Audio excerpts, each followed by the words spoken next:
And not only marijuana, but hallucinogen use is up. It is up, folks. Record high in 2021.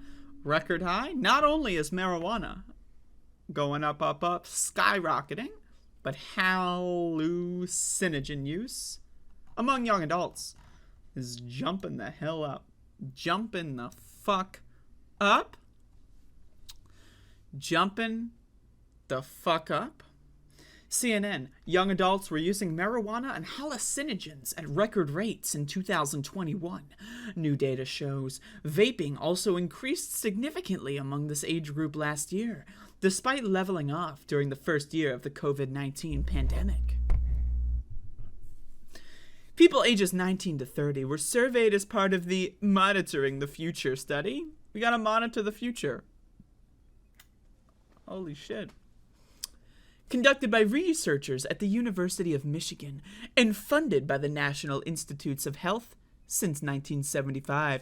Quote, as the drug landscape shifts over time, this data provides a window into the substances and patterns of use favored by young adults. Said Dr. Nora Volkow, director of the National Institute on Drug Abuse, young adults are in a critical life stage and honing their ability to make informed choices. Understanding how substance use can impact the formative choices in young adulthood is critical and to help position the new generation for success. Now, I just want to say, I don't know what success is. Like, what is success? Like, getting a fucking marketing job and getting a picket fence? Like, I don't give a shit about that fucking shit.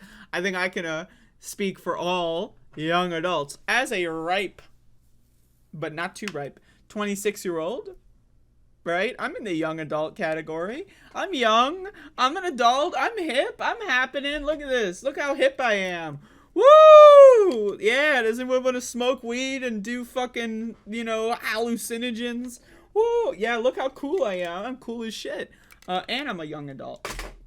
And I think that these people definitely should be monitoring my future.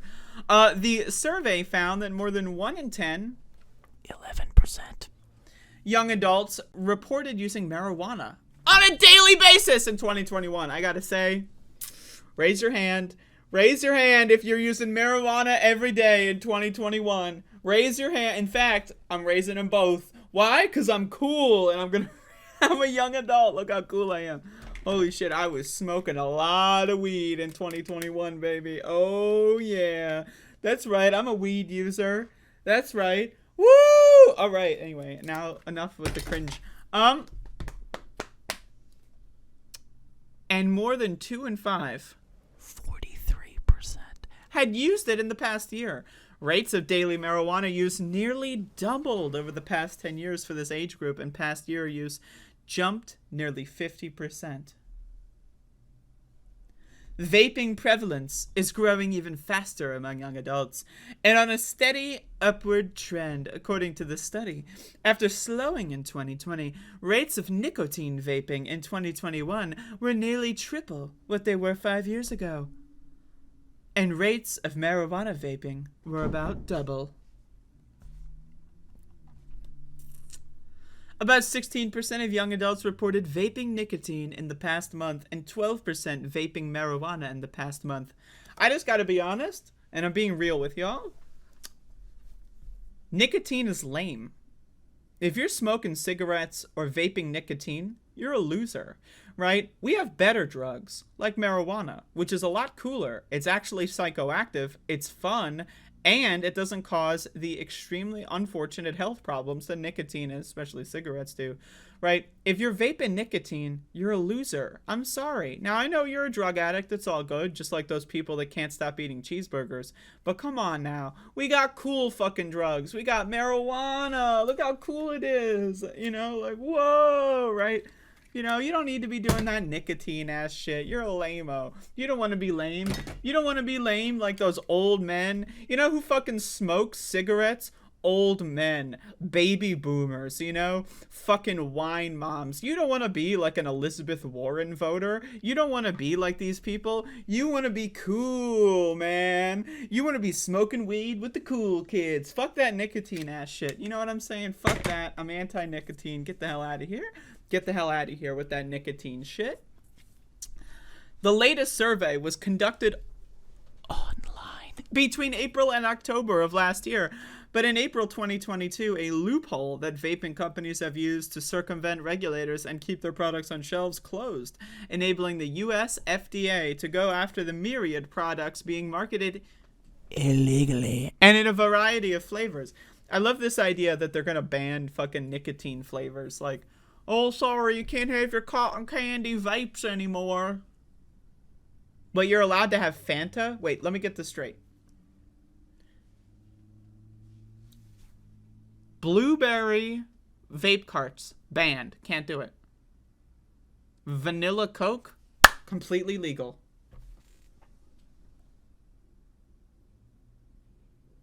Like, if we want to talk about damage to your body, if we want to talk about health, what is worse for your health? Cigarettes or soda? Hey. What's worse for your health? Vaping or soda? Hey, I'm just saying. My opinion, both of them pretty equally bad for your health. So this idea that the fucking if someone wants to vape a fucking like goddamn cookie flavored fucking vape cart, they're a loser because nicotine's for losers.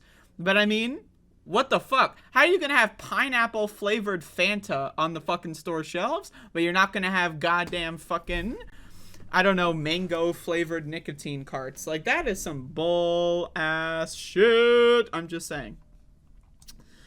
The FDA ordered Juul products removed from the U.S. market as the agency issued marketing denial orders for its vaping devices and pods.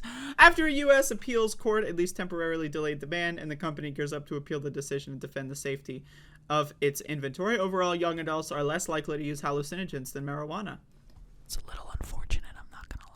But after holding steady for decades, use of hallucinogens among young adults started to, quote, increase dramatically during the pandemic and reached a record high in 2021. About 8% of young adults reported using substances such as LSD, PCP, and psychedelic mushrooms in the past year, up from just 3% in 2021. Yeah, brother, we're all up in here hallucinating right now. Whoa, is that the wall or is that something else? Whoa, does anyone love to hallucinate? You know, I love recreational hallucinations. That's why I don't sleep for 6 days at a time. You know, you ever do recreational sleep deprivation? Has anyone ever experimented with this? Yeah, hear me out. Recreational sleep deprivation. No, I'm serious. You might be thinking, what? I'm just tired. No. When you stay up for a really long time, right? Like, you actually start to get high. Like, I'm not even joking. Try staying up. Now, don't fuck your body up, right? Like, if you're drinking coffee for like 24 hours in a row, that's going to cause actual damage to you. But I mean, like, just don't sleep 24, 36, maybe 48 hours if you can, but that's pushing it. You'll start seeing some shit. Let me tell you, you will start seeing some shit. So you want a free high, you don't want to spend any money, take a couple days off of work and stay up for 48 hours. It's called recreational sleep deprivation. Don't try this at home, kids. According to provisional data from the U.S. Centers for Disease Control and Prevention, drug overdose deaths among people of all ages rose rapidly during the COVID-19 pandemic. So the headline, weed and mushrooms, and now they're talking about overdosing. 0% of people have ever overdosed on weed and mushrooms, but now they're going to talk about overdosing. Don't you love how CNN loves to conflate this stuff? Right? Oh, the CDC says people are dying of opioids. Great, let's throw that in the article about fucking weed and mushrooms. Oh, fuck my face. All right. The CDC data shows the vast majority of recent overdose deaths have involved opioids, especially synthetic opioids, including fentanyl. But according to the NIH study, non-medical use of opioids has been declining steadily among young adults for the past decade, with significant decreases in the past year. Oh, that's good. Cigarette use among the age group also decreased, but binge drinking returned to pre-pandemic levels. Where are all the binge drinkers at? Where are all the bingers at? Who else is binge drinking? Fun P in the chat. You were talking. Who's binging? Anyone want to binge with me? That's right. I'm a binger. What can I say? Getting a lot of use out of these sunglasses. Anyway, you can read the rest of this. There's really not much else to read, but I don't care. Anyway, drug use is up among young adults, but it's the good drugs and less of the bad drugs. Now, I will say, again, to be very serious, do all of the research possibly imaginable before taking any kind of drug, whether it be cigarettes, alcohol, weed, mushrooms, PCP, if you're doing, opioids, prescription drugs. This is my idea. Like, if you're going to put something in your body, you should know literally everything about it. And I include food in that category. I was mentioning soda earlier in this segment. If you're going to buy food and put it in your body, you should know what's in there.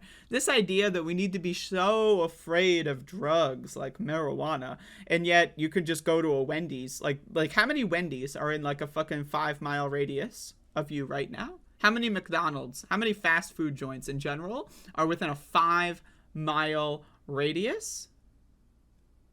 Ask yourself that, and then ask yourself why articles like this try to frame drug use as a bad thing when it comes to marijuana. How many people use drugs in the form of French fries at McDonald's in this country? How many young adults, how many old adults use drugs in the form of trans fats? How many adults in this country use drugs in the form of meat or sugar or soda? Or hell, I love coffee. In fact, I'm drinking it right now. How many coffee shops are in a 5-mile radius of you right now? How many young adults drink coffee or caffeine or energy drinks, which are completely legal for children to have? Sugary sodas, which are completely legal for children to have.